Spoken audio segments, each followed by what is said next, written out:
오늘 투자할 때 정말 전략적으로 알아야 될 경제 지식 이런 부분이 필요하실 텐데 박시동 경제평론가님이 와주셨습니다. 좀 든든합니다. 인사드릴게요. 어서 오세요. 네, 안녕하세요. 네, 일단 오늘 한국은행 금통위의 금리 결정 소식이 있었습니다. 예상대로 네. 동결이었고요. 좀 장기적으로 그렇게 가나 궁금한데 어떻게 보셨습니까? 네, 지금 일단 금리가 동결되면서 총 5회 네. 연속으로 일단 동결이 됐습니다. 사실상 시장에서는 동결을 의심 없이 예상했기 때문에 네. 동결 자체에 관해서는 뭔가 좀 이 변동성을 만든다 이런 건 아니라고 보고요. 한국은행의 발표 속 내용이 이제 중요한데요. 이번에 좀 눈여겨볼 포인트가 좀 있습니다. 일단은 동결의 원인으로 이제 주목됐던 것은 당연히 환율과 일정 부분의 부동산 이런 건데요. 당연히 이제 최근에 이제 환율 상황을 본다면 녹록치 않거든요. 그렇죠. 그런 측면에서 한미 금리 차를 지금보다 계속 좁혀가는 것이 환율에 당연히 도움이 됩니다. 그래서 이제 미국이 어느 정도 금리를 인하하는 추세에 들어갔다라고 보면 한국은행 입장에서 금리를 동결 내지는 이런 정도로 유지를 해줘야지 여기서 인하한다는 것은 상상하기 어려운 맞습니다. 얘기니까 일단 환율 변수가 가장 크게 영향을 줬다 이렇게 볼 수가 있고요. 아직은 부동산 관련한 불안감이 쉽게 해소된 건 아니다 이런 또 평가를 할 수가 있기 때문에 환율과 부동산이 가장 크게 일단 이번 동결에 영향을 줬다라고 볼 수 있고요. 그 다음에 일단 올해 이제 경제 성장률을 작년보다 2배 정도를 일단 목표로 잡고 있거든요. 그래서 경기의 어떤 상방 그리고 일단 물가의 어느 정도의 상방 이 두 가지를 고려해 본다면 역시 또 동결일 수밖에 없다. 이렇게 일단 이유로 보고요. 시장에서의 반응이 일단 중요한데요. 일단 현재 국고금리가 5에서 8bp 정도 오르면서 바로바로 즉각적으로 현재 반응하는 모습을 보이고 있고요. 외국인 관련해서도 일단 3년짜리가 현재 국채 선물을 약 15,000계약 정도 매도세 나오면서 시장이 좀 생각보다 스피디하게 반응을 하고 있다 이렇게 볼 수가 있겠습니다. 중요한 부분이 있는데요. 일단은 기존의 통방문에 이런 문구가 있었어요. 금리 인하 가능성을 열어두되 추가 인하 여부나 시기 등은 나중에 결정하겠다. 이런 문구가 지금 이제 쭉 있었습니다. 그런데 이번에 이 문구 자체가 삭제됐어요. 그러니까 사실상 금리 인하 가능에 관해서는 닫혔다 이렇게 보는 거죠. 그래서 일단 시중에서는 연중 동결이다라고 하는 전망이 이제 힘을 얻게 됐다라는 게 굉장히 의미 있는 변화다 이렇게 볼 수가 있겠고요. 특히 이번에 인하 의견을 낸 위원이 없어요. 그래서 만장일치 동결이 됐고요. 특히 이제 앞으로의 중요한 이제 3개월 포드가 이제 중요한데 기존에는 인하에 관해서 3명 정도의 위원이 있었는데 이번에 1명으로 축소됐다라고 볼 수가 있겠습니다. 사실상 만장일치 동결, 연중 동결, 환율에 대한 걱정 등등등 해서 한국은행 금리에 관한 시그널을 시장에 일단은 줬다, 명확하다 이렇게 일단은 좀 봐야 될 것 같습니다. 네. 이제 환율 때문에 내릴 수도 없고 그런 상황이었는데 굉장히 이례적으로 미국 재무부 장관이 우리나라 환율을 강력하게 구두 개입하면서 확 떨어졌어요. 이거 어떻게 봐야 되나요? 사실은 전례 없는 일입니다. 그럼 일단 너무 의외였어요. 그렇습니다. 왜 이런 발언이 나왔고 최근에 환율 동향이 어땠는지 좀 묶어서 좀 맥을 짚어봐야 될 것 같은데요. 일단은 최근에 거의 코스피는 9거래일 연속 상승함에도 불구하고 환율이 거의 9거래일 연속으로 계속 오르면서 그것도 신기했어요. 그렇습니다. 그래서 코스피가 올라가는데 환율도 계속 올라가라고 해서 둘이 사실은 이제 반비례 관계 내지는 이렇게 엇갈리는 방향성으로 우리가 생각을 했던 기존의 공식이 안 맞아 들어가기 시작했다 이렇게 볼 수가 있겠습니다. 특히 반도체가 나름의 이제 일부 미세 조정이 있을 수도 있는데요. 어쨌거나 이제 외국인의 반도체 일부 매도라든지 이런 것들도 결국에는 환율 부담 때문이 아니냐라고 해서 시장에서 환율 관련해서 걱정을 좀 높여가고 있는 중이었습니다. 특히 이제 중요한 것이 지난 연말에 사실 이제 당국이 낼 수 있는 다양한 카드들이 다 나왔다 또는 다 나온다라는 구두 개입과 실개입이 동시에 나오면서 연말에 환율이 크게 떨어진 상황이었었거든요. 사실상 연말에 낮춘 환율이 거의 무위로 돌아가면서 되돌림을 해냈다라고 현재 볼 수가 있는 상황까지 왔단 말이에요. 그 맥락은 뭐냐면 당국이 이 상황을 좀 자세히 봐야 되는데 당국이 연말에 환율을 1429 정도까지 떨어뜨린 이유는 확실하게 종가 관리를 했다. 또 그 종가 관리가 정책적 목적이었구나라는 게 지금 보여지는 거죠. 왜냐하면 뭐 국가 채무라든지 은행에서의 대외 채무, 시중에서의 각종 채무들이 연말 종가로 확정되니까 그거는 두고 볼 수가 없다라고 해서 확실하게 개입을 해서 연말 종가를 낮췄는데 낮춘 상황에서 사실은 시장의 움직임을 당국이 지켜봤던 거예요. 그러면서 낮춘 어떤 그 밴드 속에서 환율이 움직인다면 적절히 이제 스무딩 개입을 하는 정도로 마무리할 텐데 연말 종가 관리가 끝나자마자 바로 튀면서 사실은 지금 외환 보유고가 약 26억 불 정도가 사실은 증발했거든요. 네. 그러니까 그때 들어갔던 돈이 사실은 사라지고 바로 시장이 이제 튀는 모습을 보여냈단 말이에요. 이게 어느 정도로 튀었냐면 12월 달에 특히 이제 해외에 주식 채권 관련해 투자됐던 게 서학개미 얘기하는 겁니다. 네. 대략 1억 불 정도입니다. 12월 전체가요. 네. 근데 지금 1월 개시하고 나서 12일까지 해서 실제로 보면 한 9거래일 정도밖에 안 되는데 이때까지의 서학개미 해외 투자가 이미 25억 불이에요. 한 달치를 열흘 만에 돌파했어요. 그러니까 12월에 눌렸던 게 오히려 크게 튀면서 지금 올라가고 있단 말이에요. 네. 이때 정책 당국의 입장이 뭐였냐면 그래 연말까지는 종가 관리한 거야. 그런데 그 밴드가 유지가 안 돼. 그런데 오히려 더 빠른 속도로 시장이 튀고 있어. 그럼 여기서 계속 그 밴드를 유지하면서 계속 외환보유고를 투입한다든지 네. 정책을 쓸 거냐 말 거냐의 관건이었는데 시장도 그걸 지켜본 거예요. 그런데 이 1,477원까지 올라가는 것을 사실상은 그대로 봤거든요. 무슨 뜻이냐? 종가 관리 이후에 단기 개입을 주저하고 있다라는 거 정도가 확인이 된 거란 말이에요. 네. 그럼 당국의 입장이 뭐냐? 연말처럼 계속 20억 불, 30억 불 써가면서 막지 않겠다. 왜냐? 너무 빨리 튀니까 단기적 싸움을 결국 해내는 거는 외환보유고의 증발만 가져오지 이거 싸움 쉽지 않겠다라고 판단한 게 아니냐라는 거 보는 거죠. 고민이 많긴 많을 것 맞습니다. 같아요. 네. 또 하나는 뭐냐면 한국과 일본이 좀 비슷한 상황인데 일본이 160엔 그리고 한국이 1,500원을 마지노선으로 설정했다는 걸 시장이 다 안단 말이에요. 네. 그러면 당국이 마지노선으로 설정했다면 거기를 놓고 하는 계속된 환투기 세력들의 배팅은 늘 당국이 받아준단 말이죠. 그럼 꽃놀이 패란 말이에요. 네. 천문학적으로 시장에서는 유리한 싸움, 당국은 지는 싸움. 이걸 계속한다라는 게 사실은 환투기 세력에게만 유리하고 끝내 못 누른다면 당국 입장에서는 밑빠진 독에 물 붓긴 상황. 피곤한 거죠. 그렇습니다. 그런 상황에서 미세한 정책 조정의 흐름이 읽혔어요. 그래? 그러면 종가 관리 끝나고 나면 좀 열어줄게라는 느낌이 있었거든요. 자, 그렇다면 당국은 중기 싸움으로 이제 싸움의 성격과 질이 바뀌었다, 양상이 바뀌었다, 또는 바꿀 것이다라는 게 시장의 어떤 좀 미세한 모니터링이었거든요. 그 흐름 속에서 어제 베센트 장관의 멘트가 나온 겁니다. 뭐냐면 사실상 전례 없는 구두 개입이거든요. 한국의 펀더멘탈을 고려해 봤을 때 이 정도 약세가 말이 안 된다라고 얘기하면서 사실상의 미국 당국이 오히려 그동안의 흐름을 본다면 너희들 왜 환율을 낮추려고 그래? 높이려고 그래? 라고 하면서 환율 조작에 대해서는 사실상 굉장히 예민한 게 미국의 전통적인 흐름이었는데 오히려 미국이 개입하면서 구두 개입을 해주면서 현재 한국 환이 이상적으로 높다라고 하면서 낮출 여력이 충분하다라는 강력한 구두 개입이 나왔어요. 그렇죠. 이거 굉장히 전례 없는 일인데 방금 말씀드린 그 이유입니다. 단기 싸움 대신에 중기, 장기 싸움으로 이 당국이 어떤 식으로든 모멘텀을 바꾸고 있는 상황에서 그렇다면 시장에게 미칠 수 있는 가장 큰 구두 개입은 뭐냐?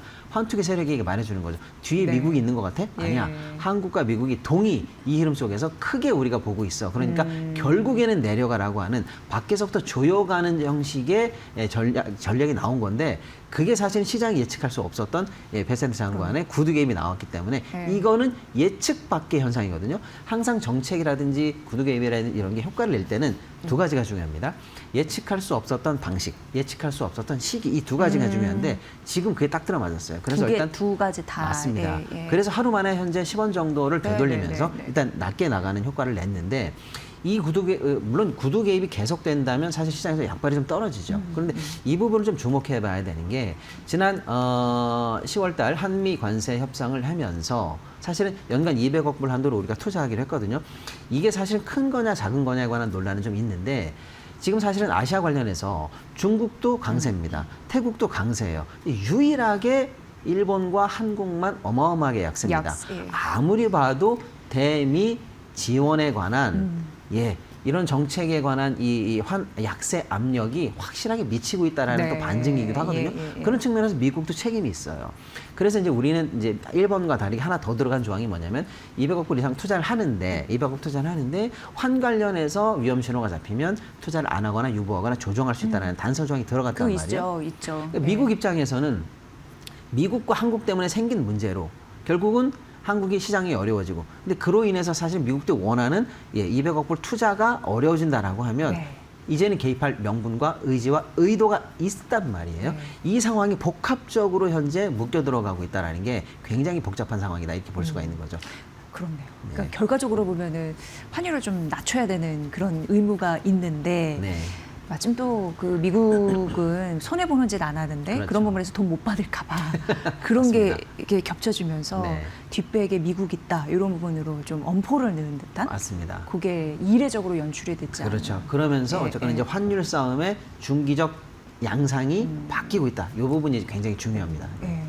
이건 어떻게 보면은 굉장히 좀 이례적인 이벤트이기도 하고 나중에도 한 번 더 복귀를 네. 할 만큼 그런 중요한 좀 기점에서 나온 그런 이슈다라는 부분 그렇습니다. 말씀드리고요. 네. 그리고 이제 미국 쪽에서 트럼프 대통령의 상호 관세에 대해서 판결 우리가 이거 놓치면 안 되는 이슈 같더라고요. 맞습니다. 또 환율과 또 외국인 매도 이런 부분까지 연결되기 때문에 그렇습니다. 어떻게 보십니까? 어떻게 보면 전 세계의 가장 큰 경제계의 불확실성을 이야기할 수 있는 이벤트가 바로 미국 이 법원의 트럼프 상호관세 무효 판결이냐 아니냐 네. 이거거든요. 당초에는 오늘 미국 시간으로 이제 어제고 오늘 정도 14일이고 오늘 정도의 판결이 나올 것으로 예상이 됐습니다만 지금 오늘 판결이 안 나는 것으로 일단 현재 보도가 나오고 네. 있어요. 일주일 정도 미뤄져서 20에서 21일 사이에 나오지 않겠느냐라고 현재 추정이 되고는 있습니다. 일단은 이제 오늘 당장 판결이 나오는 건 아닙니다만 우리 입장에서도 굉장히 중요하고 전 세계에 미치는 영향이 너무나 크기 때문에 시나리오별 예상을 우리가 해보지 않을 수가 없거든요. 일단은 법조계의 전문적인 분석에 따르면 1, 2심과 마찬가지로 대법원에서도 무효 판결 가능성이 굉장히 높다라고 무효, 보는 겁니다. 예. 좌우할 거 없이 그렇게 보는 거예요. 어쨌거나 상호 관세는 의회의 권한인데 행정 권력인 대통령이 의회 동의 없이 의회 권한 없이 상호 관세를 부과한 것은 권한을 초월한 행위다라고 해서 무효 판결될 가능성이 굉장히 높다라고 일단 봅니다. 그러면 예를 들어서 그런 상황이면 이제 트럼프 정부의 대책이 뭐냐라고 할 때 하나는 이제 플랜 B가 준비돼 있다라는 건데요. 상호 관세는 의회의 동의가 필요합니다만은 개별 품목 관세는 행정 권력으로 충분히 가능하다라고 해서 결국에는 미국에 영향 많이 미치는 개별 품목을 발굴해서 그 품목에 해당하는 관세를 부과함으로써 지금과 유사한 정도의 프레스를 만들어낸다라는 게 일단은 좀 가장 좀 뭐랄까요 현실화되기 좋은 시나리오다 이렇게 놓고 봐야 될 것 같습니다. 왜 이런 시나리오가 힘을 얻고 있냐면 만약에 무효 조치로만 끝나고 추가 조치가 없을 경우에 미국이 갖게 되는 부담이 생각보다 너무 크다라는 게 현재 분석입니다. 문제는 뭐냐면 일단은 지금까지 들어왔던 관세가 그런 무효 조치에 근거한 관세이기 때문에 당연히 환급 부담이 생기거든요. 그 환급액도 만만치 않은데 미국 일단은 시장에 대한 불안감을 억제하기 위해서 환급 가능한 만큼의 돈은 충분하다라는 메시지를 내고 있습니다만 환급할 만한 돈이 있다 쳐도 환급이 되고 나면 당장 중요한 게 뭐냐면 재정 수입이 줄어요. 네. 이미 있는 재정을 주는 거 환급을 통해서 들어온 재정이 나가기도 합니다만 들어올 재정도 안 들어오기 때문에 어쨌거나 재정에 주는 충격은 굉장히 크거든요. 재정 적자를 상수로 봐야 된다라는 겁니다. 그럼 지금 어마어마한 사실 미국의 국가 채무 부담이라든지 이자 부담이라든지 이것도 지금 어마어마한데 여기에 추가적으로 재정 적자가 가해진다면 어쩔 수 없습니다. 비상적인 조치로 미국이 또다시 국채 발행에 나설 수밖에 없거든요. 그러면 국채가 어마어마하게 발행되면 지금에 있는 시장 금리를 더 끌어올리게 된다는 겁니다. 결국에는 금리 인하를 계속 압박하고 있는 트럼프 입장에서는 자신이 금리 인하를 성공시킨다 하더라도 시중 금리를 강하게 만들 수 있는 즉 이쪽에서 냉탕물을 틀어놓고 저쪽에서 다시 온탕물을 틀면서 사실은 아무 효과가 발생되지 않는 굉장히 중요한 상황 속에 빠지고 있다 이렇게 봐야 될 것 같습니다. 결국에는 장기채 금리를 끌어올리고 재정 적자를 가속화시키는 등 불확실성이 미국 내에서 가속화된다 이렇게 봐야 될 것 같고요. 이 정도 시나리오를 일단 예상해 봐야 되는데 시중에서 일단 이 기업들 입장에서는 현재 이 상황을 예의주시하면서 나름의 어떤 그 발빠른 대응을 일단 시작했다라고 보는 게 아마존 관련해서 지금 나오고 있는데요. 판매처에게 다시 물품 단가를 인하하도록 압박하고 있습니다. 그동안은 왜 인상하도록 내버려 뒀냐면 관세 부담을 지기 때문에 네. 어느 정도 물가 부담이라든지 소비자가 인상에 대해서 뭐랄까요 좀 묵시적으로 동의해가면서 내버려 뒀는데 무역 판결이 날 것 같아. 그럼 다시 낮춰야지라고 해서 판매처 부분에서는 이제 물품 단가 인하 압박이 되고 있는데 미국에 수출하거나 우리도 이제 소비자 관련해서 많은 기업들 입장에서는 다시 판매 단가가 내려갈 가능성 이걸 네, 염두에 둬야 네, 됩니다. 네. 결국에는 매출적인 측면에서 봤을 때 절대값으로의 하향 이게 이제 중요하게 생길 수 있다라는 거고요. 또 하나는 이제 우리 기업들도 이제 지금 현재 참여하고 있는 것으로 보이는데 대법원 판결 전에 그래 관세가 무효가 됐어. 그럼 우리가 그동안 냈던 관세를 환급받아야지라고 해서 현재 미국 정부를 상대로 한 상호 관세 환급 소송이 전 세계적으로 다시 일어나고 있는데 약 1000여 곳 정도가 현재 소송이 대기되고 있는데 우리 입장에서도 삼성의 계열사인 하만 그리고 이제 대한전선 등이 소송에 참여한 걸로 보입니다. 그래서 우리 기업들 입장에서는 판매 단가 인상에 관한 압박 그리고 이제 미국 정부에 대한 관세 환급 절차에 대해서 어느 정도로 우리 준비하고 참여할 것인가라는 숙제가 현재 남겨져 있다 이렇게 좀 볼 수가 있겠습니다. 그게 이제 결국 시장 불확실성으로 남으면 또 마이너스 요소가 될 수 있으니 그렇습니다. 이런 부분이 더 신경이 쓰이네요. 네. 반도체 이슈 좀 봐야 되는데 용인 반도체 클러스터 이전 논의 이거 좀 어떻게 되는 겁니까? 일단 대통령실이 강제로 옮기지는 않겠다는 입장 발표했는데 이게 또 왜 중요한지 어떻게 보세요? 네, 일단은 지금 우리 코스피가 뭐 5천을 눈앞에 두고 있습니다만 이렇게 네. 끌어간 이유가 무조건 뭐 누가 보더라도 반도체뿐 아니겠습니까? 네. 결론은 뭐냐? 누가 뭐라 그래도 자본시장이든 산업이든 우리나라 산업의 제1축은 반도체라는 게 여실히 증명되고 있습니다. 네. 반도체 미래 중에서 가장 중요한 게 사실은 지금 용인 반도체 클러스터예요. SK 입장에서는 하이닉스 입장에서는 대략 한 600조 정도가 투입될 예정이고요. 삼성도 300조 이상, 뭐 많게는 500조까지도 투입될 예정이니까 기업에서만 대략 1000조 이상이 투입되는 그리고 이제 거기 들어가는 국비 지원이라든지 다른 어떤 생태계에 들어있는 152여 개의 소비장 업체에 같이 들어가는 거거든요. 이런 것까지 고려해 본다면 사실상 민간 단위에서 1000조 이상 이렇게 큰 단위의 네. 투자가 단일 섹터에서 있었나 할 정도로 엄청난 사실 규모의 대 프로젝트가 진행 중인데 여기 관련해서 그러면 원래 하던 대로 그냥 그대로 가면 되는 건데 왜 최근에 논란이 생겼냐라는 걸 보시면 일단은 가장 중요한 게 전기와 용수 때문입니다. 네. 관련해서 용지를 구성하고 토지 보상을 하고 공사를 하는 문제는 별 문제가 없는데 여기 들어가고 있는 전력을 최대치로 봤을 때 약 11에서 16기가와트 정도가 필요하다는 거예요. 네. 그런 측면에서 볼 때 지금 현재 있는 전력으로는 답이 없다. 결국에는 원전 거의 뭐 한 10기에서 15기 정도의 추가 전력이 필요한데 어떻게 할 거냐라고 했을 때 지금 기준으로서는 답이 없어요. 예. 현재 나와 있는 대안은 LNG 발전을 통해서 해결하겠다라고 해봐야 하이닉스, 삼성 합쳐도 3기니까 해봐야 뭐 한 3기가와트 정도예요. 네. 아무리 봐도 9에서 10기가 정도가 모자라요. 그럼 그거 어떻게 해결할 거야? 라고 하니까 동해에서 끌어오는 송전망을 통해서 원전에서 가져오겠다. 그다음에 서해 쪽 라인에서 재생에너지 끌어오겠다. 이것도 역시 양쪽 다 어마어마한 송전망 관련한 추가적인 비용이 들어가는데 적어도 수십조로 우리가 예상을 하고 있고요. 그 송전망에 들어가는 지자체라든지 주민들이 반대를 하고 있다는 게 중요합니다.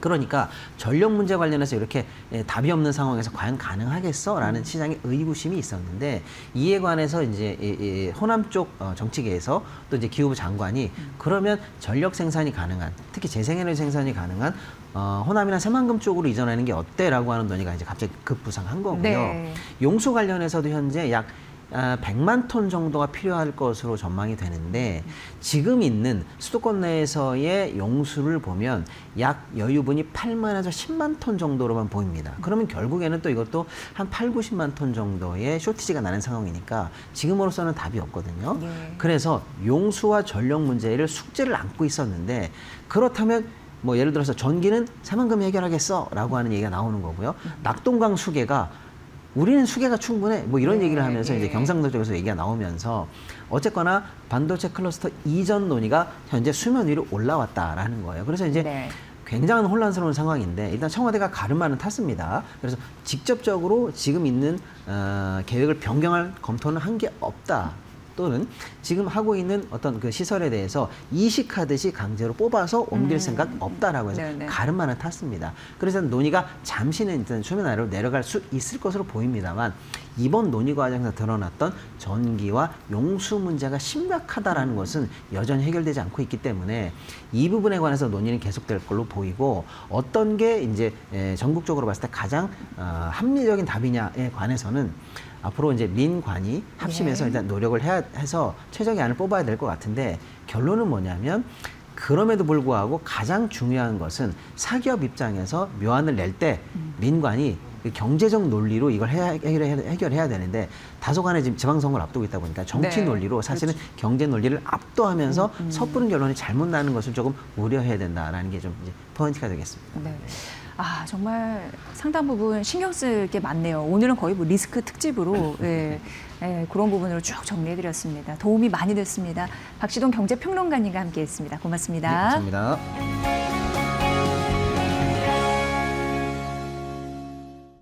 현대차가 그동안의 서력을 딛고 이렇게나 달라지는구나. 많은 분들이 기대감과 흥분으로 바라보시는 것 같고 못 잡으신 분들은 아, 지금이라도 사야 될까? 이런 고민을 하셨을 법한 요즘 장이 아닐까 싶습니다. 마침 모셨습니다. 오늘 이재일 유진투자증권 연구원과 함께 현대차 그룹 그리고 로봇의 미래 함께 알아보도록 하겠습니다. 어서 오세요. 안녕하십니까? 네. 자, CES 2026이 정말 큰 변화점을 줬지 않나라는 생각을 했습니다. 어떻게 보셨나요? 이번에 네. 단연 이제 화제는 아틀라스 휴머노이드 로봇이었던 걸로 보이고요. 네네. 현대차 그룹이 미래 기술에 있어서는 사실 좀 뒤쳐져 있다라는 평가를 많이 받았던 것 같은데 이번 기술 공개를 통해서 휴머노이드 로봇 분야에서는 글로벌 최고 수준의 기술을 보유를 하고 있고 그리고 앞으로 스마트 팩토리나 그리고 자율주행 같은 이런 AI, 피지컬 AI 기술에 있어서 접목시킬 수 있는 룸이 굉장히 많다는 것들을 좀 확인을 했다라고 볼 수 있을 것 같습니다. 사실 그동안 양산에 대한 그런 계획을 구체적으로 얘기 안 해서 좀 반신반의하는 부분이 있었는데 계획을 내놨다라는 것도 긍정적인 포인트이긴 했죠. 예. 공식화를 했다라는 게 예. 상당히 좀 큰 의미가 예. 있을 것 같고요. 예. 그리고 지금 보면은 휴머노이드 로봇을 개발하는 업체들이 상당히 많기는 하지만 이거를 양산을 해서 공장에 구체적으로 배치하는 단계까지 간 기업들은 많지가 않습니다. 그래서 양산 플랜을 발표했다는 것은 그만큼 완성도가 높고 자신감이 있다라는 거기 때문에 상당히 의미가 있다고 생각이 됩니다. 네. 그리고 핵심 그룹사들 오늘 대부분 이제 스포트라이트를 받고 있다라는 생각이 드는데 밸류체인 구축은 어떻게 이루어지나요? 그래서 같은 모멘텀으로 가는 듯 하거든요, 오늘. 네, 이번에 CES에서 구체적으로 그룹사 내의 밸류체인을 이용을 해서 밸류체인을 내재화를 하겠다라고 얘기를 했습니다. 현대차 그룹이 워낙 제조 쪽에서는 역량이 굉장히 강한 편이기 때문에 그룹사 역량을 활용을 하면은 또 휴머노이드 로봇을 양산하는 데 있어서 굉장히 또 큰 도움이 되거든요. 그래서 언급된 기업들을 보면은 일단 현대 모비스가 액추에이터와 핵심 부품들을 공급하는 공급망을 구축하기로 이렇게 언급이 됐고요. 현대 글로비스 같은 경우는 AI를 활용한 스마트 글로벌 시스템, 이제 로지스틱 시스템을 구축하는 것 이런 부분들이 언급이 됐고 그리고 이제 현대 오토에버 같은 경우에는 CES에서 언급이 된 부분은 아니지만 로봇 관제 시스템이라든지 SI 부분을 담당하는 것으로 이렇게 언급이 됐습니다. 네, 이런 거 보면은 오늘 확실히 또 모멘텀을 받아가고 있고 현대차와 현대모비스와 현대오토에버가 오늘 장중에 52주 신고가 경신한 흐름들이 있었습니다. 그리고 현대글로비스도 6% 상승하는데 어제 신고가 경신했네요. 네. 네, 잘 가고 있는 흐름들 나타나네요. 그리고 또 그 CS 2026 때 여러 가지 모멘텀들이 나왔잖아요, 이슈가. 근데 구글 딥마인드 이런 부분도 기대감을 키웠습니다. 전략적 파트너십 어떻게 보셨나요? 그러니까 결국에는 AI 분야에서 현대차가 지금 선도 기업이라기보다는 약간 패스트 팔로워 쪽에 가깝다라고 보는데 예. 빨리 지금 선도 업체들을 따라잡는 게 굉장히 급선무라고 볼 수 있습니다. 그러려고 하면은 지금 글로벌리 가장 앞서나고 있다고 평가가 되는 엔비디아나 이제 구글 같은 업체들하고 협력 관계를 강화하는 것이 중요한데요. 작년에 이미 엔비디아랑은 이제 블랙웨이 공급 계약도 체결을 하고 앞으로 자율주행 플랫폼 기술에 있어서 많은 협력을 하겠다라고 발표를 했고요. 그리고 이번 이번에 구글 같은 경우에도 사실 구글의 자회사가 웨이모라고 하는 로보택시 서비스 업체가 있고 네네. 또 현대차가 이 파운드리 서비스를 또 이제 웨이모에게 제공을 합니다. 그래서 이런 협력 관계를 기반으로 해서 자율주행 분야에서도 굉장히 빠른 속도로 기술을 캐치업할 수 있는 뭐 이런 모멘텀들이 지금 계속해서 생겨나고 있다라고 판단이 됩니다. 네. 제미나이의 로보틱스와 이런 부분을 또 활용해서 어떻게 보면은 인간과 자율스럽게 상호작용하고 환경에서도 잘 쓰일 수 있는 그런 미래 이런 부분도 함께 엿보게 되지 않았나 이런 생각이 들고요. 이제 이 부분에 대해서 좀 구체적으로 잘 말씀해 주셨으면 좋겠는 게 오늘 많은 투자분들이 보스턴 다이내믹스 IPO에 대한 궁금증을 갖고 계십니다. 일단 기업 가치에 대한 평가들이 여기저기서 나오고 있는데 영건이 어떻게 보세요? 사실 예. 이제 기업 가치는 지금 로봇 관련된 업체들의 기업 가치가 굉장히 높게 지금 평가를 받고 있고 네. 보스턴 다이나믹스는 지금 현대차 그룹이라는 캡티브를 가진 상태에서 양산 플랜까지 가지고 있기 때문에 실제로 IPO를 했었을 때 굉장히 높은 수준의 어떤 IPO 밸류를 형성을 할 것으로 예상이 됩니다. 다만 이제 이게 구체적으로 얼마가 올라갈지 이런 부분들이 이제 조금 지켜봐야 될 부분인 것 같고 지금 시장에서 얘기하는 것은 뭐 수십조 원 가치가 있을 것이다라고 얘기가 되고 있기 때문에 이 중에 지금 현대차 그룹이 거의 80% 이상, 85% 정도 지분을 가지고 있기 때문에 이 지분 가치만으로도 수십조 원의 밸류가 애드업이 될 수 있는 그런 모멘텀이 될 것 같습니다. 네. 이게 보니까 뭐 글로벌 피어 그룹들을 비교 분석하게 되는데 대표적으로 피겨 AI 그리고 그 유니트리 로보틱스 이런 부분들이 있더라고요. 좀 비교해 봤을 때 관전 포인트가 있을까요? 그런 기업들과? 핵심은 네. 현대차 그룹이라고 하는 확실한 고객사를 확보를 하고 있다. 네. 그리고 현대차의 공장에 지금 시험으로 투입을 하고 있는데 거기에서 지금 AI 트레이닝이 이루어지고 있는 상황이기 때문에 훨씬 더 현장에 적용할 수 있는 타이밍이나 아니면 완성도가 높을 수 있다라는 점이 이제 강점이다라고 생각이 되고요.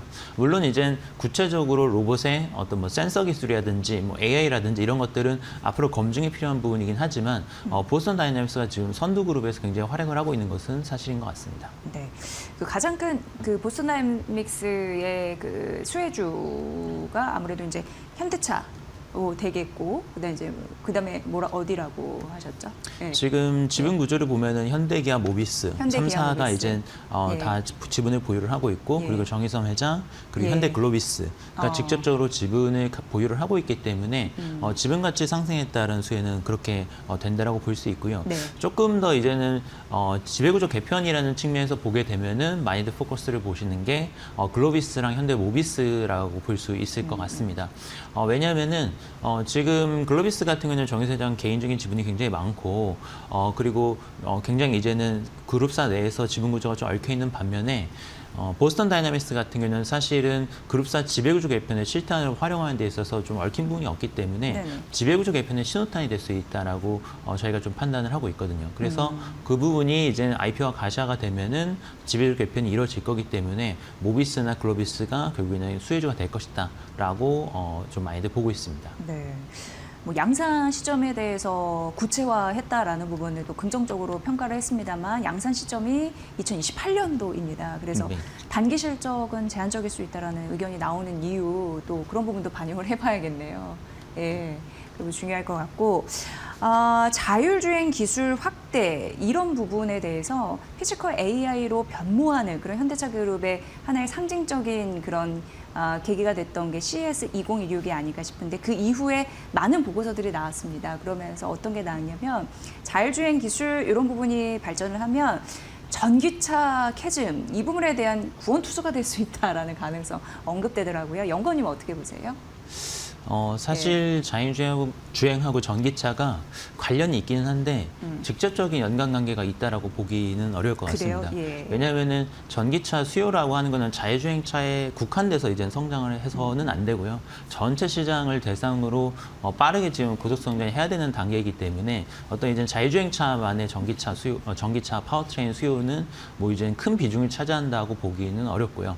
물론 이게 장기적으로 아주 뭐 대중화가 된다라면 의미가 있겠지만 어떻게 보면은 전기차 대중화 시점보다 더 느린 게 이제 자율주행차의 대중화 타임라인이기 때문에 그 부분에 이제 포커스를 맞추기는 조금 어렵지 않나 이렇게 생각이 됩니다. 네.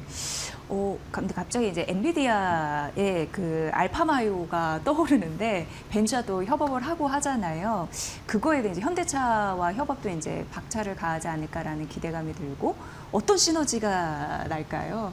갑자기 불현듯 생각이 났습니다. 예. 지금 뭐 엔비디아가 사실 가지고 있는 플랫폼을 많은 자동차 업체들이 이미 활용을 하고 있고요. 네. 물론 지금 이제 벤츠랑도 하기는 하지만 그 전부터 이제 대부분의 레벨 2 플러스를 활용하는 업체들 같은 경우는 다 엔비디아 플랫폼을 이미 사용을 하고 있었습니다. 그래서 기존에 이제 레벨 2 플러스에 조금 더 소극적이었었던 이제 현대차나 뭐 벤츠 뭐 이런 업체들이 이제 뒤늦게 좀 합류를 한다라고 볼 수 있을 것 같고요. 현대차나 벤츠 같은 업체들이 이제 레벨 2 플러스는 사실 안전성에 대한 이슈가 있었기 때문에 좀 스타트업들이나 선도업체들은 좀 빨리 이젠 치고 나갔지만 굉장히 좀 조심스럽게 접근을 했거든요. 이제는 어느 정도 완성도가 올라온 상태에서 좀 패스트 팔로워하는 전략으로 엔비디아 생태계에 합류하는 게 아닌가 좀 이렇게 생각이 됩니다. 결국에는 좀 뒤늦게 합류를 한 것이지만 어떤 비용이나 아니면은 개발 과정에서의 시행착오 같은 것들은 좀 최소화하면서 기술 개발이 빨리 이루어질 수 있다라고 생각이 되네요. 네. 이렇게 그 자율주행 그리고 로봇이라는 상징적인 의미가 더해졌습니다. 그렇긴 하지만 이전에 약점으로 거론됐던 건 없어진 거는 아니잖아요. 대표적으로 관세 있고 그리고 인센티브 삭감 그리고 뭐니 해도 현대차 같은 경우에는 하이브리드 수요 이런 부분으로도 또 경쟁력이 있다라고 하면서 전기차 이런 부분은 좀 어떻게 보면은 수요 약세 가능성 언급이 되고 있는 상황인데 관전 포인트는 뭐로 잡고 자동차 산업을 바라봐야 되나요? 일단 네. 관세 부분은 작년 같은 경우에 25% 관세였었기 때문에 상당히 좀 부담이 됐었는데 네. 올해는 일단 15%로 완화가 되고요. 그리고 올해부터는 아무래도 관세 비용의 많은 부분이 차량 가격에 전가가 되기 시작을 할 것 같습니다. 네. 그래서 이런 부분들이 이제 수익성에 어느 정도 영향을 미칠 것으로 예상을 하고 있고요. EV 인센티브 삭감은 대응책의 방향에 따라서 수익성에 도움이 될 수도 있고 마이너스가 될 수도 있는데 지금은 수익성에 플러스가 되는 방향으로 될 것 같습니다. 네. 왜냐하면은 전기차 의무 판매 제도를 지금 트럼프 행정부에서 없앤 거나 지금 마찬가지거든요. 그래서 수익성이 낮은 전기차를 덜 팔아도 되기 때문에 오히려 수익성은 좀 개선되는 방향으로 가게 될 것 같고요. 대신 하이브리드 판매가 지금 굉장히 많이 늘고 있는데 하이브리드 차는 기본 내연기관차보다 더 수익성이 높기 때문에 가장 지금 수익성이 높은 차군에 해당이 됩니다. 그래서 하이브리드 믹스가 올라가고 EV 믹스가 내려가면 수익성은 오히려 개선이 될 것으로 기대가 됩니다. 네, 그러니까 이 관세는 어쨌든 지나친 게 좀 낮아져서 긍정적이고 그리고 인센티브가 뭐 줄어드는 거는 수익성 개선에 도움이 되는 거고 하이브리드 수요 이전 같은 경우에도 하이브리드 자체가 가격 경쟁력이 더 있기 때문에 긍정적이다. 그렇기 때문에 그거는 약점이 되지 않겠다. 이렇게 말씀해 주셨습니다. 그럼 마지막으로 자동차 관련주 탑픽을 좀 정해주시고 각 이유 한 번씩 다시 좀 정리 부탁드릴게요. 지금 탑픽은 현대차, 현대모비스 그리고 현대오토에버 이렇게 추천해 드리고 있고요. 현대차 같은 경우에는 지금 굉장히 여러 가지 우호적인 환경들이 조성이 되고 있습니다. 글로벌 규제 환경도 예전에는 이제 내연기관차를 거의 판매 금지를 시킨다든지 뭐 강력하게 이제는 벌금을 부과를 해서 못 팔게 한다든지 이런 식으로 갔었는데 최근 들어서는 많은 규제 환경이 완화가 되고 있거든요.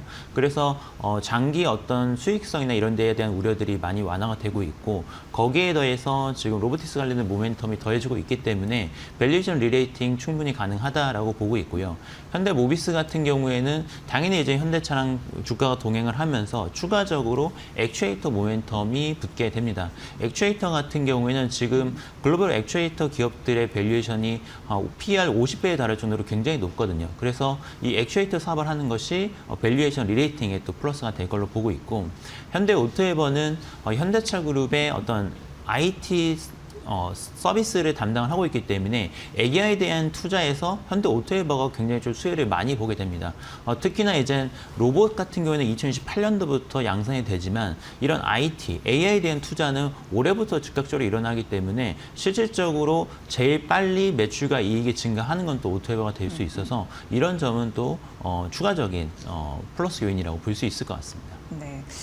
오늘 현대차 그 무거운 종목이 7에서 8%도 추가적으로 급등을 하면서 현재 40만 원 선 도달하기 위한 노력을 하고 있는 상황이고 현대모비스가 15% 가까운 급등, 현대오토베이버가 12% 넘는 급등. 그럼에도 불구하고 탑픽으로 말씀해 주신 건 추가 상승 여력이 좀 있다라는 부분이니까 이 부분 좀 참고해 보시면 될 것 같습니다. 어쨌든 CES 2016 이후에 현대차 그룹주 다시 재평가 받고 있고 잇따라 목표 주가 상향한 증권사들 나오고 있고 오늘 이재일 연구원님께서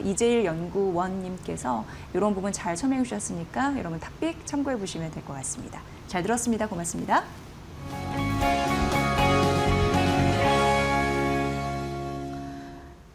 칩이 빨라도 소용이 없다라는 얘기가 나오는데 그 말인즉슨 AI 시대의 진짜 병목은 전력과 열에 있다라는 얘기가 심심치 않게 들리더라고요. 그리고 AI 시대의 전력 그리고 전력기기 관련주 매우 궁금하실 텐데 오늘 이동원 신한투자증권 기업분석 팀장님 모셨습니다. 관련 이슈 한번 점검해 보도록 하겠습니다. 어서 오세요. 안녕하세요. 네, 반갑습니다. 최근 또 팀장님을 찾는 그런 매체도 많을 것 같다라는 생각이 드는데 일단 전력 효율을 높이고 어떻게든지 연상 속도를 끌어올리는 게 굉장히 중요해졌습니다. 그런 부분에서 올해 산업 주목도가 꽤 크고 거의 탑이 아닐까 싶습니다. 어떻게 보세요? 예. 네, 맞습니다. 지금 데이터 센터로 봤을 때는 추론을 하는데 이게 이제 전력을 적게 소모하는 방향으로 칩 반도체 이제 개발들이 가고 있고요. 외 냉각 그리고 전력, 송배전 이런 부분들에 대한 병목 현상들이 있는데 특히 이제 전력 기기 관련된 내용들은 굉장히 병목 현상이 심한 게 몇 년간 지속이 되고 있습니다. 이 트렌드가 다른 부분들은 반도체 같은 경우에는 시간이 지나면서 일부 해소가 되어 나갈 수도 있을 테고요. 냉각 같은 경우에는 공냉에서 순냉에서 여러 가지 기술들의 확장이 되고 있는데 전력 부분에서는 이 전력 기계가 과거의 기술을 계속 이용해서 만들어야 되는 영역이기 때문에 공급이 쉽게 늘지 못한다는 이 제약이 있는 상황입니다. 네. 지금 전력기기 부분에서 가장 병목이 심한 게 뭘까 이렇게 찾아보니까 그 초고압, 고압 변압기다라고 얘기를 하더라고요. 근데 시청자분들 잘 모르시는 분들도 계실 것 같아서 그 원리를 좀 설명 좀 부탁드릴게요. 간단히 얘기를 해보면은 이제 발전소가 있는 거죠. 이 발전소는 원전이나 석탄화력 같은 발전소가 이제 우리나라에서는 기저발전이라고 24시간 상용화되는 발전이고요. 천연가스 같은 거를 사용하는 복합 발전도 있을 테고 태양광이나 풍력 같은 신재생 에너지 같은 거를 사용하는 전력도 있을 텐데 이 발전을 하게 되면은 이 전기를 보내야 되는 거죠. 그 전기를 보낼 때 통상은 이제 전기를 발전하는 쪽에서는 고압을 사용을 해서 전력 손실을 최소화합니다. 그리고 사용하는 쪽들에선 상대적으로 이제 저압을 사용하게 되는데 여기에서 데이터 센터는 저압이랑 고압이 다 맞물려 있습니다. 실제 사용은 저압에 가깝긴 하지만 이게 너무 많아지다 보니까 고압까지 영향을 주고 있는데 전력기기 업체들에서는 이 저압을 만드는 업체랑 고압을 만드는 업체가 조금 구분이 돼 있습니다. 근데 저압 같은 경우에는 어느 정도는 대량 생산이 가능한데 고압 변압기 차단기 이런 부류들은 상대적으로 대량 생산이 어렵기 때문에 여기에 병목이 굉장히 심한 상황입니다. 네. 여전히 어떻게 보면 중장기적인 수요가 너무 강하다 보니까 이 공급이 이를 따라가지 못하는 현상 우리가 계속 좀 목격을 하고 있지 않나라는 생각이 듭니다. 그럼 전반적인 내용은 아실 수도 있고 지금 들으시면서 파악을 하셨을 테니까 종목 얘기 잠시 해보면 효성중공업에 대한 관심이 많으시더라고요.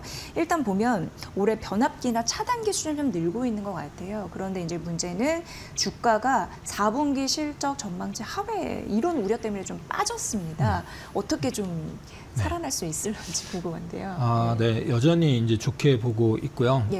긴 시계열로 보면은 이 사이클이 대략 몇 년 동안의 그 업체가 뒤차가하는 그런 사이클로 봤을 때는 2019년 정도가 저점이었고요. 그 과거의 사이클은 유가가 하락하면서 2010년대 중반부터 이런 인프라 산업들이 안 좋았었습니다. 폴란트 산업들이요. 근데 그 이후로 반등을 해서 지금까지 사이클을 만들어 왔는데 사실 최근 몇 달 사이에 이제 등락을 가지고 얘기하기 쉽지 않은 게 그 사이에 바닥부터 하면은 5년 동안 200배가 올랐어요. 그건 그렇습니다. 네, 그래서 뭐 최근의 흐름들을 얘기할 때 이 흐름을 어떻게 봐야 되냐 했을 때 이게 정말 사이클이 종료되고 하락 사이클에 전환되는 건가, 이게 제일 핵심일 것 같고요. 그 외에는 단기적인 이슈 때문에 주가가 오버슈팅 했냐, 이걸 봐야 되는데 제가 볼 때는 여러 가지 노이즈들, 말씀 주신 것처럼 4분기 실적에 대한 노이즈, 또 여러 주변 상황들, 뭐 미국 관세라든지 아니면 수요적인 측면 같은 것들을 고려를 하게 될 텐데, 종합해서 봤을 때는 이런 조정들은 단기에 그칠 거라고 보고요. 여전히 아직 모멘텀은 남아있다고 보는데, 효성중공업은 올해, 작년이죠, 2025년 연간으로 계속 이 전력기기 부문에서 이익률을 올려왔습니다. 그거는 환이 좋았던 영향도 있고 그간에 수주 받았던 거에 단가가 올라간 영향도 있고요. 미국에 수출하는 매출이 통상은 마진이 좋은데 미국 비중이 조금 늘어난 영향도 있습니다. 이런 기조들은 올해 연간으로 내내 지속이 될 거기 때문에 이 펀더멘탈한 실적은 계속 좋아지는 모양일 것 같고요. 4분기에 대한 노이즈는 뭐 일부 건설 사업부에서 약간의 뭐 비용을 쌓을 수도 있는데, 이게 전체 실적을 결정하는데 뭐 컨센서스를 약간 하향하는 정도지 구조적인 하락 전환은 아니다라고 보고 있습니다. 네. 그리고 또 하나 HD 현대 일렉트릭 이 부분도 봐야 됩니다. 근데 다른 경쟁사와 달리 약간은 어떤 얘기를 들었냐면 국내 그 공장 증설에 더 집중을 하고 있다라고 하는 거예요. 이게 맞는지 궁금하고 이러한 전략 삼아서 앞으로 그 밸류 평가 잘 받을 수 있을지 궁금합니다. 네. 예. 효성중공업이랑 현대일렉트릭이 서로 이제 경쟁하는 체제이고요. 증설은 사실 여기 두 개 업체가 초과 앞서 말씀드린 것처럼 큰 변압기나 전력기기, 차단기 같은 걸 만드는 업체들인데, 이 업체들은 지금 생산만 원활하게 할 수 있으면 정말 많은 돈을 벌 수 있는 상황입니다. 통상 1년 매출이 한 3조, 4조 이렇게 된다고 했을 때 수주 잔고는 2년, 3년 이렇게 쌓여 있는 상황이고, 매년 들어오는 수주도 매출보다 훨씬 많습니다. 그러니까 이 상황들로 가정을 해보면은 지금은 생산만 원활하면은 많은 이익이랑 돈을 벌 수 있는데, 문제는 이게 생각보다 쉽지가 않은 거죠. 현대일렉트릭이 국내에 증설을 하고 있는 거 맞고요. 그리고 미국에 공장이 있는데 이 부분도 증설을 하고 있습니다. 효성중공업도 마찬가지인 상황이고요. 근데 이 증설들이 상대적으로 이 두 개 업체뿐만 아니라 전 세계에 경쟁하는 초과 업체들, 전력기계 만드는 업체들이 대부분 다 어려움을 겪는 상황이기 때문에 이 호황이 쉽게 끝나지 않는 국면인 거죠. 그래서 현대일렉트릭도 효성중공업만큼 매력 있는 업체이고요. 현재 상황들은 이 공급 부족 현상들이 2026년에도 계속 지속될 거기 때문에 어떤 걸 더 선호하냐 했을 때 약간의 세부적인 차이가 있긴 하지만 둘 다 괜찮은 상황이다라고 말씀드리겠습니다. 네.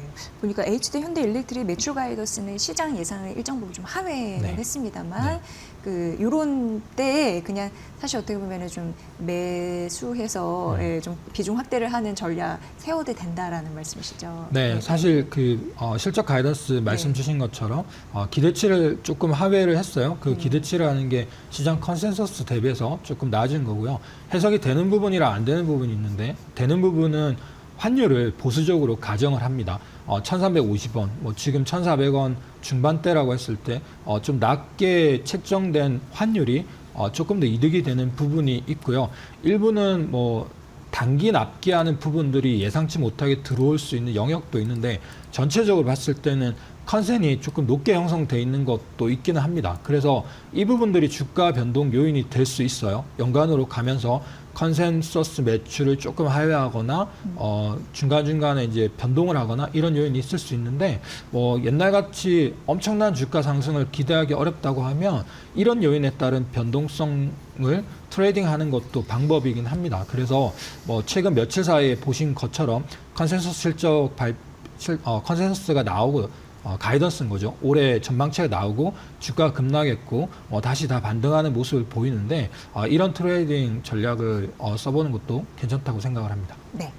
그리고 지금 이제 드리는 질문이 오늘 시장에서 전력기기 관련해서 강력한 모멘텀이 되어준 것 같아서 굉장히 중요한 질문이 될 것 같은데 지금 어떻게 보면은 AI 데이터 센터가 확산이 되면서 전력 수요가 폭증하고 있잖아요. 그런데 메타가 20년 장기 계약을 맺었습니다. 그러면서 어떻게 보면은 새로운 에너지원이라고 해야 될까요? 원자력 중심으로 좀 재편되는 흐름들이 나타나는 것 같거든요. 그래서 오늘 장 초반에도 원자력 뭐 관련주가 좀 동반 급등하는 흐름들이 나타났는데 좀 잘 묻어갈 수 있나요? 어떻게 보세요? 네.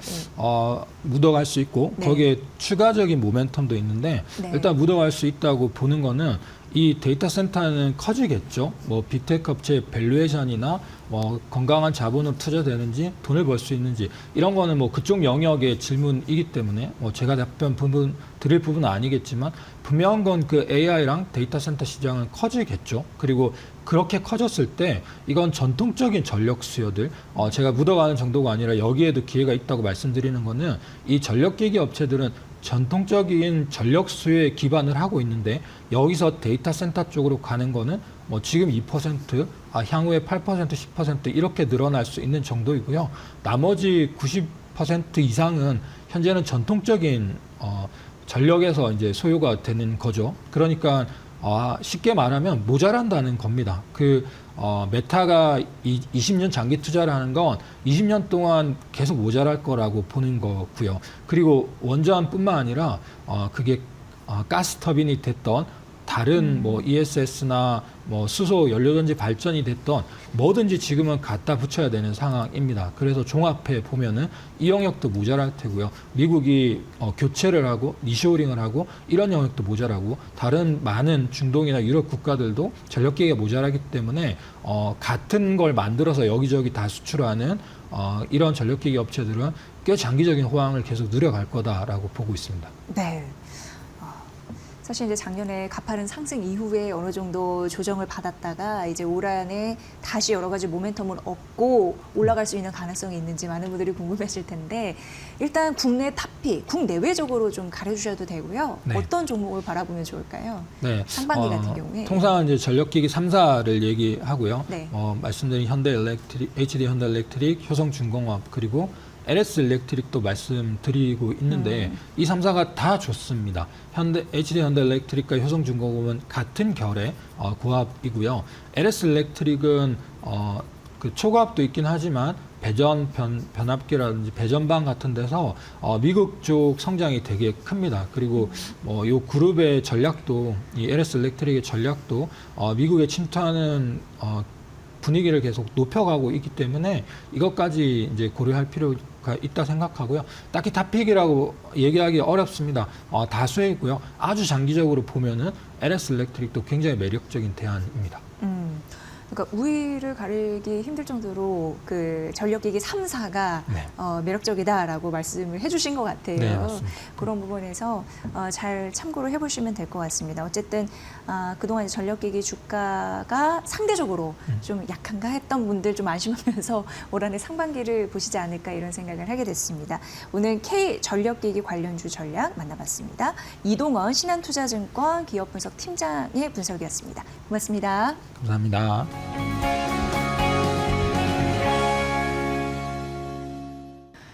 현재 전 세계 굉장히 유명한 제약바이오 거대 공룡들이 한 곳에 모여 있습니다. JP모건 헬스케어 오늘 전격 분석해 드립니다. 오늘 굉장히 중요한 그런 이슈입니다. 이혜진 인풀바이오 리서치 대표 모셨습니다. 대표님 반갑습니다. 네, 안녕하세요. 네, 너무너무나 뵙고 싶었는데 딱 오늘이 적기라고 말씀하셨다고 그래서 오늘 들을 얘기가 상당히 많을 것 같은데요. 연초 이제 매년 열리는 JP모건 헬스케어잖아요. 그 중요성이 날로 더 커지고 있다고요? 어떻게 보셨습니까? 네. JP모건 헬스케어 컨퍼런스 그러면은 우리가 다른 학회들은 굉장히 많이 알고 계실 거예요. 그리고 제약바이오는 무슨 그렇게 학회가 많냐 네. 이렇게 얘기하는데요. JP모건 헬스케어 컨퍼런스는 다른 학회와는 조금 차별화된다 이렇게 보셔야 할 것 같습니다. 다른 학회 같은 경우에는 특정한 질병을 연구하는 그런 연구들을 발표하는 자리입니다. 그래서 우리 약물이 그동안 치료하지 못했던 그런 질병을 치료합니다. 잘합니다. 그리고 그 물질을 소개하는데요. JP모건 헬스케어 컨퍼런스는 금융이 중심이 됩니다. 그러니까 투자자들이 중심이 된다라고 보시면 될 것 같고요. 기관 투자가라든가 아니면은 증권사 그리고 운용사 그리고 벤처 캐피탈 같은 데들이 투자처를 발굴하기 위해서 모이는 자리다 이렇게 보시면 될 것 같습니다. 특히나 매년 연초에 개최가 됩니다. 따라서 올해 한 해 동안 제약바이오의 전체적인 흐름을 파악할 수 있다라는 장점이 있겠죠. 그래서 제약바이오 전체적으로는 어느 정도 비중을 가져가야겠다라고 해볼 수도 있고요. 그 안에서 어떤 특정한 그런 모달리티나 아니면 질병에 집중적으로 연구하는 그런 분야를 내가 조금 더 비중을 더 둬야겠다 이렇게 판단할 수도 있을 것 같습니다. 그리고 무엇보다 중요한 것은 빅파마들이 1년 동안에 어떤 식으로 경영을 해 나갈지 그런 경영 계획과 전략에 대해서 전체적으로 발표하는 네. 자리입니다. 그런데 왜 이 그 빅파마들의 발표가 중요하냐면요. 이 빅파마들이 발표하는 그 내용 전체를 다 모아놓으면은 1년 동안에 있는 바이오의 흐름을 우리가 읽을 수가 있습니다. 네네. 따라서 굉장히 중요하다라는 거고요. 이 1년 동안에 CEO들이 발표하는 한 해 동안의 빅파마의 경영 계획을 듣기 위해서 다 모인다. 이렇게 말씀드려도 과언이 아닙니다. 네. 그러니까 이게 굉장히 현실적인 그런 컨퍼런스 같아요. 기업 네. 입장에서도 투자들이 제법 모여 있다고 하니까 네. 정말 어떻게 보면 비즈니스의 하나의 장이 아닌가 이런 생각이 드는데 그렇다 보니까 단기 성과 발표도 뭐 중요하겠지만 네. 그보다 더 중요한 거는 빅파마들의 중장기 신약 개발 어떻게 하는지 네, 그 말씀해 맞습니다. 주셔서 딱 와닿았거든요. 네. 그런 부분이 아닐까 싶은데 지금까지 이제 진행이 됐잖아요. 며칠. 네. 좀 괜찮은 그런 이슈가 있었는지 궁금해요. 아직까지 JP모건 헬스케어 컨퍼런스가 예. 진행이 되고 있는 네, 거죠. 네, 네. 3일째까지 지났고요. 그래서 이틀째까지 이제 빅파마들이 발표했던 그 내용들을 좀 살펴볼 필요가 있습니다. 우리가 잘 알고 있는 일라이 릴리. 일라이 릴리 같은 경우에는 큰 주제로 한 2개 정도를 꼽았습니다. 첫 번째는 비만 치료제, 그 중에서도 경구용 비만 치료제가 나왔기 때문에 이 경구용 비만 치료제가 미칠 파장 이런 것과 일라이 릴리 비만 치료제만 하는 게 아니라 항암제도 하고 있어요 라는 이야기를 했는데요. 그 4개의 임상 3상을 현재 항암제에서 진행을 하고 있다라고 이야기를 하고 있습니다. 특히나 이 비만 치료제 쪽에서는 굉장히 공을 들이고 있는데요. 전임상 단계에 있는 물질만 34개입니다. 그런데 조금 살펴봐야 하는 게 근손실 감소라든가 아니면 동반 질환을 같이 치료하는 그런 비만 치료제를 열심히 연구하고 있다. 이런 점을 좀 눈여겨봐야 할 것 같고요. 전체적으로 보면은 M&A를 굉장히 활성화하고 있다. 그리고 기술 이전을 활성화하고 있다라고 이야기를 합니다. 9일 만에 새로운 계약을 체결한다라는 거예요. 9일에 하나씩 체결한다. 그러니까 기술 이전과 M&A를 굉장히 활발하게 하는데 대형 규모를 하는 게 아니라 볼트온 전략, 그러니까 소규모 아니면 중규모의 40억 달러 이하의 그런 그 특정한 그런 분야를 조금 더 연구 개발을 잘 하기 위한 M&A를 진행을 하고 있다. 이렇게 봐야 할 것 같고요. 화이자 같은 경우에도 2가지 포인트입니다. 작년까지는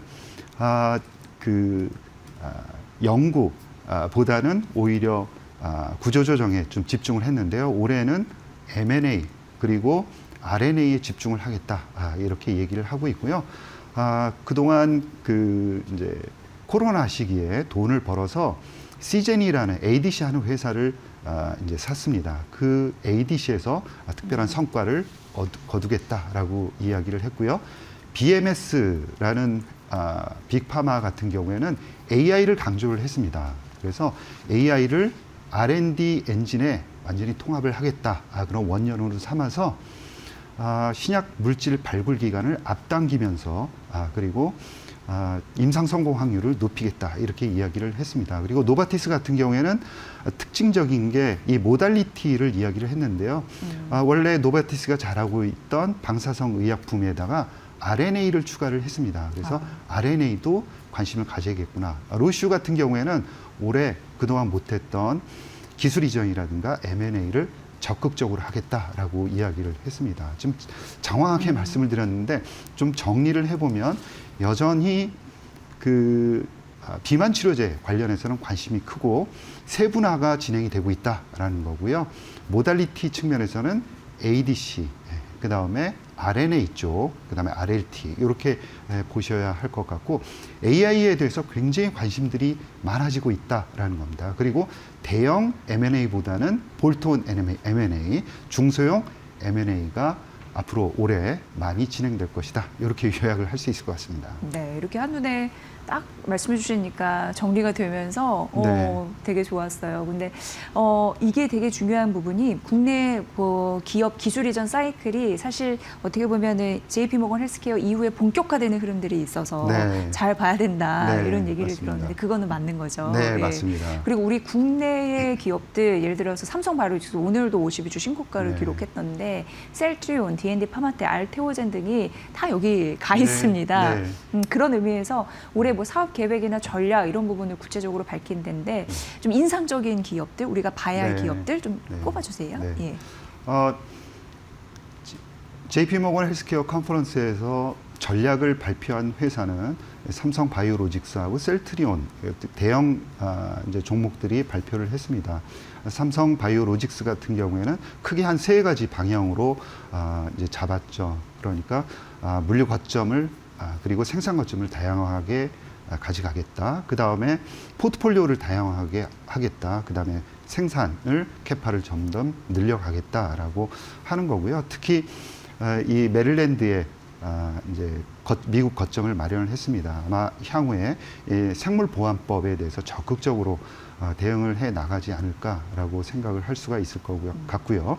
그 다음에 비만 치료제 GLP-1 계열의 펩타이드를 이제 생산할 수 있는 생산 거점을 미국에 또 마련을 하겠다 이렇게 이야기는 하고 있지만 워낙 이제 가격이 비싸다 보니까 어려움을 겪을 것이다 이렇게 예측을 하고 있습니다. 그리고 모달리티 측면에서는 기존에 이제 항체 치료제에 집중을 해왔는데요.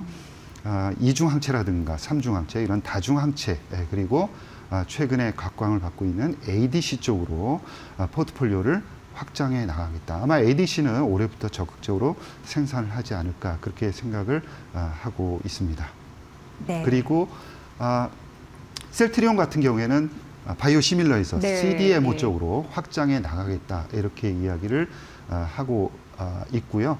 아마 신약 개발 쪽에서도 이제 ADC라든가 이중 항체 쪽에 플랫폼을 가지고 신약 개발 쪽에 또 역점을 두겠다 그런 점도 강조를 했습니다. D&D 파마텍하고 또 알테오젠 같은 경우에는 이제 아시아 트랙에서 이제 발표를 하게 될 텐데요.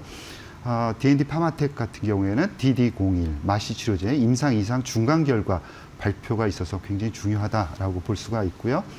메세라의 파트너인 메세라가 화이자에 인수되면서 화이자하고의 그런 향후의 협업 이런 내용도 좀 기대를 해봐야 될 것 같습니다. 그리고 알테오젠은 이제 그 리더십이 바뀌었기 때문에 새로운 첫 그 무대다 이렇게 볼 수가 있습니다. 그래서 기존의 키트루다 SC 이외에 ADC 쪽으로 확장해 나가는 기술 수출에 대해서 강조를 할 것으로 그렇게 예상을 하고 있습니다. 네. 그 알테오젠은 살짝 그동안에 잡음도 있어서 네. 어떻게 또 얘기하느냐가 굉장히 네. 주목을 받지 않을까 맞습니다. 이런 생각도 듭니다. 예. 그리고 JP모건 헬스케어인데 엔비디아가 또 주목을 받았습니다. 네, 네. 그러면서 일라일리와 계약 협약, 네. 계약 그 협상 소식 이런 부분을 알렸는데 네. 그러니까 AI 플랫폼을 갖다가 바이오도 삼키겠다라는 의지가 갖고 있구나 이렇게 느꼈거든요. 네. 대표님 어떻게 보셨습니까? 굉장히 중요한 의미가 또 담긴 것 같아요. 중요한 의미고요. 예. 사실 올해 화두가 이 바이오 쪽에서 AI가 될 것 같습니다. 그래서 그렇게 보는 이유는 올해 들어서 1월 달에 10일까지 4개의 M&A 그리고 4개의 기술 이전이 되었는데 이 기술 이전 4개 중에서 3개가 AI 관련한 겁니다. 네. 그러니까 AI가 과거에는 그냥 탐색만 했었는데 이제 바이오 쪽으로 완전히 깊숙이 들어오는 한 해가 될 것이다. 네. 이렇게 보고 있습니다. 그래서 일라이 릴리가 가지고 있는 아주 최고급의 방대한 양의 그런 임상 데이터, 그다음에 엔비디아가 가지고 있는 바이오니모라는 신약 개발 플랫폼 이 2개가 합쳐진 건데요. 결국은 얼마나 빠른 시간 내에 신약 물질을 발굴하냐가 아주 주된 포인트가 되지 않을까 생각을 하고 있습니다. 이 외에도 뭐 여러 그 AI와 관련한 이야기들이 나왔습니다. 그러니까 구글 바이오 아이소모픽 랩스하고 노바티스의 연구 성과라든가 이외에 화이자라든가 암젠 같은 회사가 말씀드린 대로 연초에 AI를 통해서 임상 성과를 잘 낼 수 있는 환자만을 추출해내는 그런 AI 기업과 협업을 체결을 했습니다. 따라서 기존에 이 AI가 과연 바이오 쪽에 먹힐 것이냐 이런 탐색이 있었다 그러면 2025년도까지 이제 2026년도는 완전히 적용하는 모두 적극적으로 받아들이는 그런 한 해가 될 것이다. 우리가 예측을 해볼 수 있습니다. 네. 그럼 이 방송을 보시는 많은 분들이 궁금해하시는 그 질문, 제약바이오 탑픽은 과연 무엇이 될 것인가? 네. 대표님 어떻게 보세요? 예. 지금 말씀드린 그 내용 중에 우리가 네. 골라야 될 것 같습니다. 예. 그래서 다 연결돼 있다라고 생각을 하고요. 이중 항체라든가 또 ADC, 그 다음에 비만 치료제 놓칠 수가 없습니다. 그래서 이런 세 가지 영역에 잘 하고 있는, 그 중에서도 글로벌 경쟁력을 가지고 있으면서 임상 성과를 잘 내고 있는, 예를 들어서 ABL 바이오라든가 리가캠 바이오, 그 다음에 큐리언트라든가 또 올해 다양한 임상 성과를 발표하는 한미약품 등을 들 수 있을 것 같습니다. 네. 그리고 하나하나씩 좀 설명을 해 주시겠어요? 잠시. 네. 예, 포인트를. 예. 네. 자, 포인트를 예. 설명을 드리면은 ABL 바이오 같은 예, 경우에는 예. 역시 이중 항체 플랫폼입니다. 뇌로 뿐만이 아니라 퇴행성 뇌질환을 타깃한 뇌로 약물을 보내는 것뿐만이 아니라 근육이라든가 지방 쪽으로 이제 원하는 약물을 보내서 질병을 치료할 수 있는, 그래서 범위를 확장시키고 있다. 이게 포인트가 될 것 같고요. 네. 이제 어제 저녁에 그 파트너사죠. 컴패스가 발표를 했습니다. 그래서 ABL001 담도암 치료제 임상 2, 3상 결과 발표를 3월 경에 발표를 하겠다. 이렇게 이야기를 하고 있는데요. 아마 중요한 그런 주가의 변동 그런 시점이 되지 않을까 그렇게 보고 있습니다. 그리고 리가캠 바이오 같은 경우에는 전체적으로 ADC라는 게 항체와 페이로드입니다. 그런데 이 중간에 이제 링커가 끼고요. 링커의 우수성은 우리가 잘 알고 있는데 이 항체 그리고 페이로드에서 워낙 잘 포트폴리오를 갖춰가고 있습니다. 따라서 이제 2026년도에는 아주 중요한 성과들을 만들어낼 것이다. 이렇게 보고 있고요. 큐리언트 같은 경우에는 이중 페이로드, 특히 Q901이 이중 페이로드에서 전임상에서 긍정적인 데이터를 발표했기 때문에 아마 기술 이전에 대한 소식도 우리가 기대를 해볼 수 있지 않을까 생각을 하고 있습니다. 그리고 한미약품 같은 경우에도 비만 치료제 쪽에서 워낙 이제 올해 많은 이슈들을 가지고 있고요. 또 앞으로 발표될 마시 치료제에 대한 임상 이상도 기대를 해봐야 할 것 같습니다. 네. 그리고 앞서 잠시 언급 나왔던 알테오젠 같은 경우에도 궁금한 게 최근 또 UBS에서 네. 목표 주가 엄청 낮게 네, 거의 네. 현재 주가에 반토막 치면서 얘기를 또 했잖아요. 네, 네. 괜찮을런지 그 부분까지 좀 마무리 말씀 부탁드릴게요. 예. 네, 알테오젠과 관련해서는 가장 중요한 게 키트루다 관련한 이 특허 문제입니다. 그런데 뭐 한마디로 말씀드리면은 이 특허 문제는 원만히 해결될 가능성이 매우 높다라고 생각을 하고 있습니다. 독일에서 일부 문제가 되고 있지만 유럽으로의 확장 가능성은 적다 이렇게 보고 있고요. 키트루다 SC의 상업화에는 문제가 없다라고 생각을 하고 있습니다. 그리고 ADC로의 확장이 대단히 중요하다라고 생각을 하고 있고요. 아마 올해 뭐 2월 그리고 중반 이렇게 가면서 알테오젠과 관련한 중요한 이벤트들이 있습니다. 이 부분들을 잘 클리어하면서 꾸준하게 플랫폼 기업으로 성장해 나갈 수 있지 않을까 그렇게 보고 있습니다. 네. 지금 진행되고 있는 JP모건 헬스케어에 대해서 한눈에 정리를 잘 해주시고 분석 그리고 투자에 대한 종목까지 언급해 주셔서 잘 들었습니다. 네. 오늘 이 시간 이혜진 인플바이오 리서치 대표님의 분석으로 함께하셨습니다. 대표님 감사합니다. 네, 고맙습니다. 네.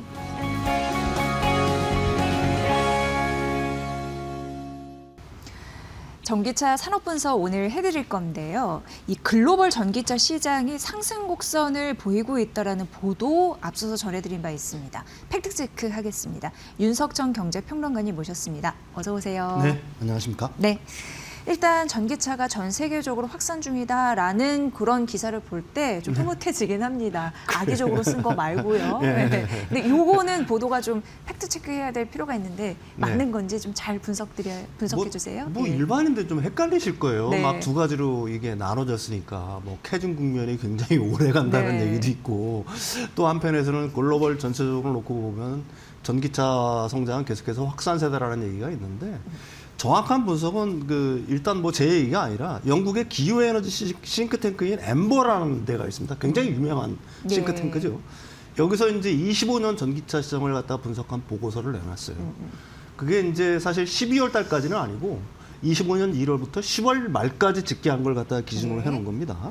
여기에 이제 전기차라고 말하는 거는 순수 전기차 플러스 플로우인 하이브리드 끝까지 포함된 그 전기차를 갖다가 얘기를 한 거고요. 이 결론부터 먼저 말씀드리면 그래요. 글로벌 전체적으로 놓고 보면은 전기차 확산세는 틀림이 없다. 예. 이게 이제 엠버의 일단 그 결론이라고 얘기할 수가 있습니다. 틀림이 없다. 네네. 네. 네. 그렇다면은 전반적으로 어느 지역이 또 잘 갈 수 있는지 네. 좀 봐야 되는데 네. 신흥 시장의 강세 이런 부분도 눈여겨 봐지나 봐요. 예, 그렇습니다. 예, 예. 이 글로벌 시장 전체적으로 놓고 보게 되면은 우리가 일반적으로 얘기하는 선진 시장보다도 사실은 신흥 시장에서의 전기차 확산세가 어떻게 보게 되면 눈부시다라고 얘기할 수가 있는 거고요. EV 판매량 전체적으로 놓고 보게 되면은 24년 대비 굉장히 강력한 성장을 보였어요. 25년에. 예. 신차 판매량의 25%. 그러니까 무려 4대 중에 신차 판매가 4대가 됐으면 4대 중에 한 대는 전기차 형태로 판매가 됐다. 뭐 좀 낯설 수가 있겠지만 네. 그게 사실은 팩트라고 얘기할 수가 있습니다. 근데 이제 이 보면은 유럽 이외 지역에서 더 높은 점유율을 갖다가 훨씬 기록을 하고 있거든요. 그러니까 우리가 일반적으로 알기에는 사실은 유럽 지역에서 이제 전기차 성장세가 굉장히 뭐라고 할까요? 그 성장률이 굉장히 높다라고 알고 있는데 네. 그건 분명히 맞는 말씀입니다. 그런데 그 외 지역 오히려 신흥 시장에서의 그 전기차 확산세가 굉장히 눈에 띄더라 이렇습니다. 그 여기 그림에 보시면은 그 맨 위에 있는 게 2019년의 모습이에요. 2019년의 모습.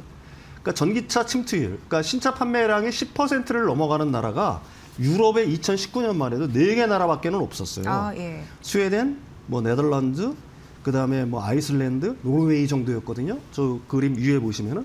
근데 이제 밑에 게 바로 2025년 그림입니다.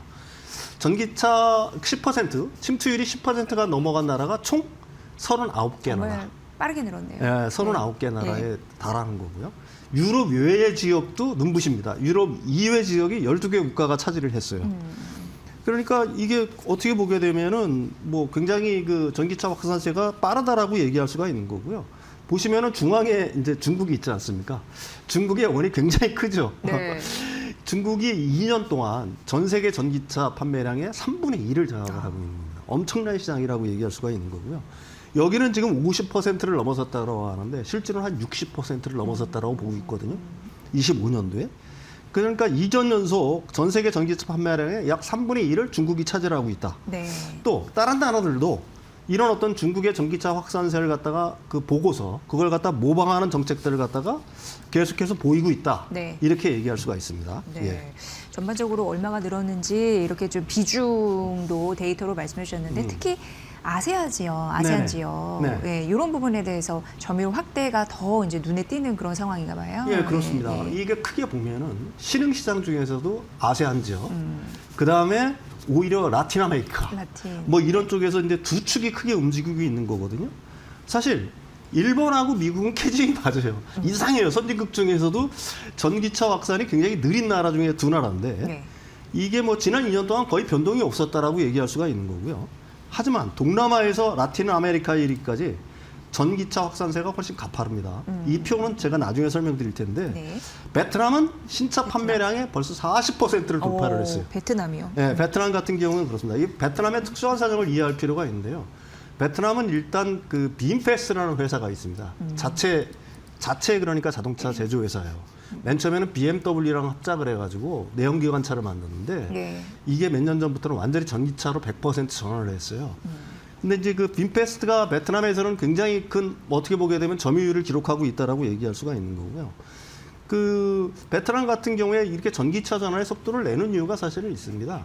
그 오염 정도, 대기 오염 정도가 아시아에서 10위권 내에 항상 들어가는 나라니까 그걸 갖다가 해결하기 위해서 중국의 경우를 봤겠죠. 이번에 이제 뭐 중국에서 정상회담이 열렸잖아요.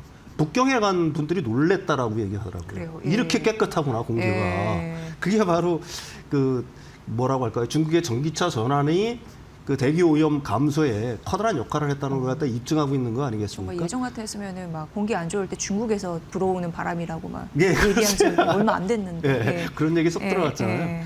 그게 이제 베트남도 그걸 갖다가 어떻게 보게 되면 보고서 똑같은 정책을 취하고 있다라고 보고 있고요. 태국도 눈부셔요. 태국에는 전기차 판매 점유율이 20%를 갖다가 이미 달성을 했고요. 인도네시아는 15%에 이릅니다. 중남미에서는 선두가 어디냐? 우루과이가 선두입니다. 신차 판매의 27%, 네네. 코스타리카가 17%고요. 그다음에 이제 큰 나라들 있지 않습니까? 멕시코, 브라질 같은 나라들. 그다음에 콜롬보도 꾸준한 성장세에 이르러서 한 10% 육박하고 있고요. 유럽 지역의 이제 신흥 시장 중에서는 튀르키예를 볼 수가 있어요. 튀르키예가 한 17%에 달하거든요. 그러니까 이것도 튀르키예는 그 뭐라고 할까 인구가 굉장히 많지 않습니까? 그러니까 유럽에서는 굉장히 큰 시장으로 그 뭐라고 할까요 성장을 하고 있다라고 얘기할 수가 있는 거고요. 그다음에 에티오피아, 아프리카에 이거 여기는 24년부터 내연기관 차를 갖다 전면 수입 금지했습니다. 네팔도 마찬가지고. 네. 그래서 에티오피아 같은 경우는 60%, 네팔은 80%에 달하거든요. 왜 이 내연기관 차량을 갖다가 수입 금지했냐? 에티오피아나 네팔 같은 경우에는 화석연료 발전 비중이 적어요. 전부 다 수력 발전에 의지합니다. 그러니까 화석연료에 대한 수입할 때 부담이 크잖아요. 근데 이 내연기관차를 수입을 닦음으로 해서 뭐라고 할까요? 화석연료에 대한 어떤 의존도 이걸 갖다 급격히 줄일 수가 있으니까 그래서 이렇게 높았던 거고요. 저 그림에 보시면은 왼쪽 거를 보시면은 왼쪽이 아시아거든요. 아시아에 보면은 그 싱가포르, 그다음에 베트남 두 나라는 이미 40%를 넘었고요. 그다음에 타일랜드, 인도네시아, 그다음에 뭐 뒤에 쭉 이 녹색 선들이 쭉 있지 않습니까? 그 옆에 회색 선으로 있는 나라들이 우리가 일반적으로 알고 있는 선진국들이라고 얘기할 수가 있어요. 네. 가령 아래가 이제 일본. 일본은 참 안 돼요, 전기차 전환이. 그다음에 뭐 미국, EU, 영국, 맨 위에 회색 선이 영국 선이거든요. 이런 어떤 선진국들을 다 넘어서고 있다라고 보는 거고요. 그다음에 우측이 그 라틴 아메리카 그 선들입니다. 거기 보시면은 우루과이가 제일 앞서 있고요. 그다음에 이제 코스타리카, 뭐 뒤에 따라오는 게 이제 브라질, 뭐 멕시코, 뭐 이런 식으로. 근데 이제 이 그러니까 그 라틴 아메리카 같은 경우도 이미 우루과이 같은 경우에는 EU의 전기차 침투율을 갖다 이미 넘었을 정도였으니까 전기차 확산세가 생각보다 굉장히 강력하다. 이렇게 말씀드릴 수가 있겠죠. 네. 예. 근데 평론가님 모든 뜻을 세우고 하려고 하면 네. 사실 환경이 받쳐주고 네. 또 사람들의 인식이 있어야지 다 같이 가는 거 아니겠습니까? 네, 그렇습니다. 근데 신흥국 시장이 이렇게 전환 속도가 빠른 이유는 또 그 이유가 분명한 이유가 있다고 보여지는데 지금 각 나라를 말씀해 주면서 언급을 해주셨지만 네네네. 공통적으로는 뭐라고 보시는지요? 이게 예. 이제 사실은 신흥시장에서 이제 전기차 확산세가 이렇게 빠른 거는 제가 거듭 말씀드리지만 정책적 어떤 우선순위라고 할까요? 지원이 반드시 뒤따라야 돼요. 그렇지 않으면 전기차 전환을 이렇게 빨리 갈 수가 없겠죠. 네. 몇 가지 이유를 댈 수가 있는데 이제 신흥시장에서는 사실 이 전기차 확산이 투자 유치하고 일자리 창출과 직접적으로 연계가 되어 있습니다. 아까도 말했지만은 그 베트남의 그 빈페스트 같은 경우 있잖아요. 이게 베트남 내에서 전기차 전환하면서 한 600만 개 이상의 일자리를 갖다가 만들어냈다라고 얘기를 해요. 가령 빈페스트가 계속해서 BMW랑 해서 내연기관차를 만들었다라고 한다면 지금처럼 이렇게 뭐라고 할까요? 빈페스트의 차들이 내연기관 차들이 베트남에서 많이 팔릴 수 있었을까요? 아무리 자국의 어떤 OEM이라고 하더라도 성능을 갖다가 쉽사리 따라잡을 수는 없었을 겁니다. 근데 어쨌든 빈페스트 같은 경우는 전기차 전환을 하면서 그게 엄청난 일자리를 만들었다라고 얘기할 수가 있는 거고요. 튀르키예 같은 경우에는 BYD가 거기에 진출을 해 있어요. 그러니까 유럽의 전초 기지로. 네. 현대차도 거기서 만들려고 하고 있죠. 아무래도 이제 직접 전기차들이라든지 우리나라도 이제 현대차가 들어오게 되면은 여기는 전기차 전환이 더 빨라질 수밖에 사실 없겠죠. 그다음에 이 인도네시아 같은 경우도 역시 마찬가지입니다. 인도네시아 같은 경우에는 자체적으로는 자동차를 만드는 회사들이 없잖아요. 다 외국에서 수입을 해야 되는 거 아닙니까? 근데 조건을 내걸었어요. 외국에서 수출하는 사람들한테 어떤 조건을 내걸었냐면 인도네시아의 생산 기지를 건설을 해라. 그래서 일자리를 만들어라. 네. 또 현지 부품을 써라. 그런 어떤 전제 조건 하에서 그러면은 우리가 관세를 깎아주겠다. 그다음에 전기차 확산을 해서 부가세도 깎아주겠다. 이런 전략들 때문에 인도네시아에서 전기차가 많이 팔린다라고 얘기할 수가 있는 거고요. 그래서 25년 5월 현재 인도네시아에는 CATL이 들어가 있고요. 사실 뭐 인도네시아에는 에코프로 그룹도 들어가 있죠. 관련 기업이지만.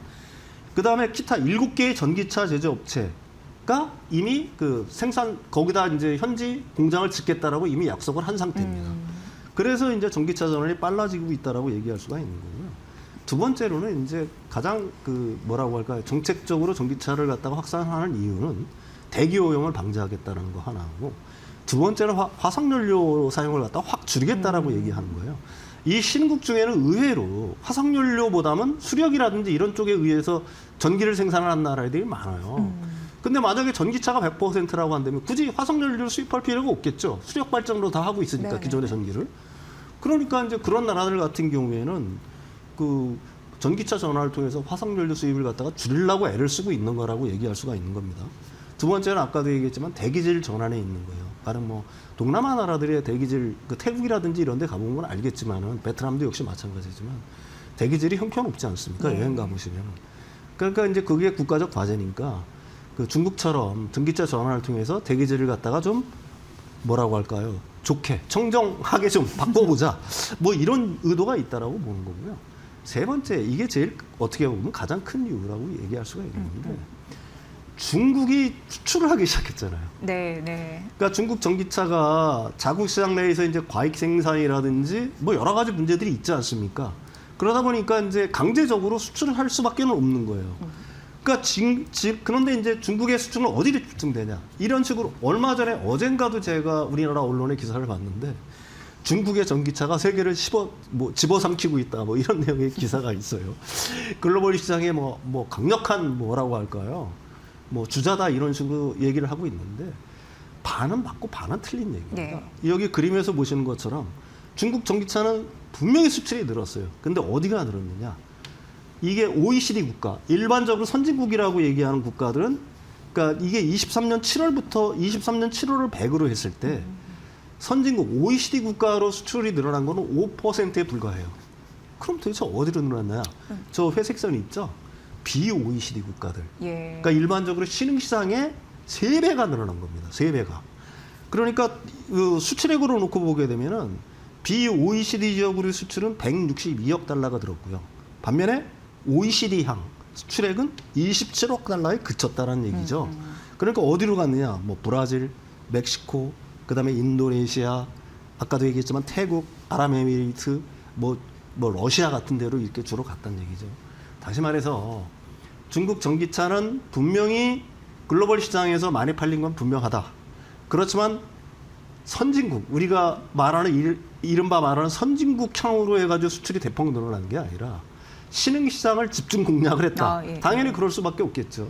그래서 그 저가 전기차, 중국의 저가 전기차들이 주로 그러니까 비OECD 국가에 폭발적으로 팔렸다. 이렇게 정리를 할 수가 있는 겁니다. 네.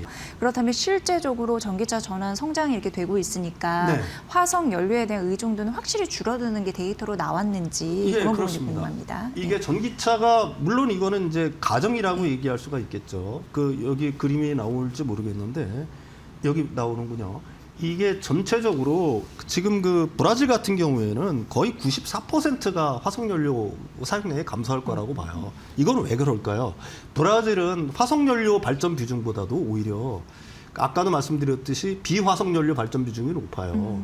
그러니까 아까도 말씀드린 뭐 수력 발전이라든지 그런 나라들 같은 경우에는 뭐 그 전기는 일단 화석연료를 안 쓰니까 기존의 그 내연기관차에서 사용하는 화석연료 사용 비중만 낮춘다라고 하게 되면은 화석연료 사용 비중이 확 감소할 수밖에 없는 거겠죠. 예, 예. 영국도 굉장히 높습니다. 영국도 한 80% 정도 되고요. 베트남도 한 68% 정도 되고요. 그다음에 맨 밑에가 이제 인도네시아예요. 인도네시아가도 한 48%. 네. 왜 그러냐? 인도네시아라는 화석연료 발전 비중이 굉장히 높은 나라예요. 그러니까 전기차로 전환을 한다고 그쵸, 하더라도 그쵸. 기존의 발전을 갖다가 화석연료를 하고 있으니까 예, 예. 그렇게 많이 감소는 하진 않지만 그래도 거의 한 50% 정도 화석연료 사용량이 감소할 거다. 이렇게 보고 있는 겁니다. 네. 이 싱크탱크는요. 네. 예. 유럽과 중국을 제외한 지역에서 전기차 캐즘 이렇게 얘기하는 거에 대해서 한 말씀 해주시죠. 일단은 네. 이 지금 제가 말씀드리는 엠버 보고서를 보게 된다라고 하게 네네. 되면은 좀 나머지 지역에서의 어떤 캐즘이라고 하는 거는 의미가 없다. 이미 더 이상은 미국을 제외하고는 전 세계 글로벌리하게 전기차 확산세가 지속되고 있는 거고요. 가트너 그룹 같은 데서는 올해 한 30% 성장할 거라고 보고 있는 거거든요. 근데 이게 뭐라고 할까? 이게 어떻게 캐즘이냐? 근데 중요한 거는 시장을 주도하는 건 신흥시장이라는 얘기입니다. 의외로 네네, 우리가. 네, 우리는 계속해서 뭐 유럽, 북미만 얘기하고 있는데 나머지 지역들, 신흥시장에서의 폭발적인 확산세가 더 크다. 그러니까 신흥시장이 글로벌 자동차, 그중에 전기차 시장의 어떤 주역으로 등장하고 있다라고 얘기할 수가 있는 거고요. 그 성장세는 뭐에 의해서 뒷받침되고 있느냐? 정책적인 지원들, 그다음에 충전 인프라 구축도 네. 필연이겠죠. 이런 부분들을 갖다가 이 보고서는 의미를 하고 있다. 우리나라 그 현대차에 대한 제안은 거듭 말씀드리지만 이 신시장 확산세가 무섭다. 이 부분을 무시하면 안 된다. 왜? 우리가 러시아에서 현대차가 2016년에 솔라리스 1등을 했잖아요. 그 러시아 토종 브랜드를 제치고서 그다음에 러시아에서 올해의 차라고 선정이 됐고 지금도 러시아 국민들은 솔라리스를 중고차를 사기 위해서 애를 쓴다고 합니다. 네. 그게 워낙 성능이 좋기 때문에. 당시 근데 1,500만 원 정도에 팔렸거든요. 그러니까 그런 가성비 좋은 차를 갖다가 신흥시장에서 낼 필요가 있다. 그래야지 중국이 지금 어떻게 보게 되면 싹쓸이하고 있는 신흥시장에서 우리가 어느 정도 그 입지를 갖다가 다질 수 있는 거 아니냐. 그러니까 고급차 위주, 가령 뭐 그 선진국 시장으로 들어가는 차종도 물론 있겠지만 신흥시장도 거기에 걸맞는 어떤 차종들을 갖다가 개발하는. 그래서 그 전기차의 어떤 스펙트럼을 갖다가 좀 늘리는, 넓히는 이런 어떤 전략도 필요한 단계가 아닌가 이렇게 생각을 합니다. 네. 예, 예. 윤석정 경제평론가님의 분석이었습니다. 고맙습니다.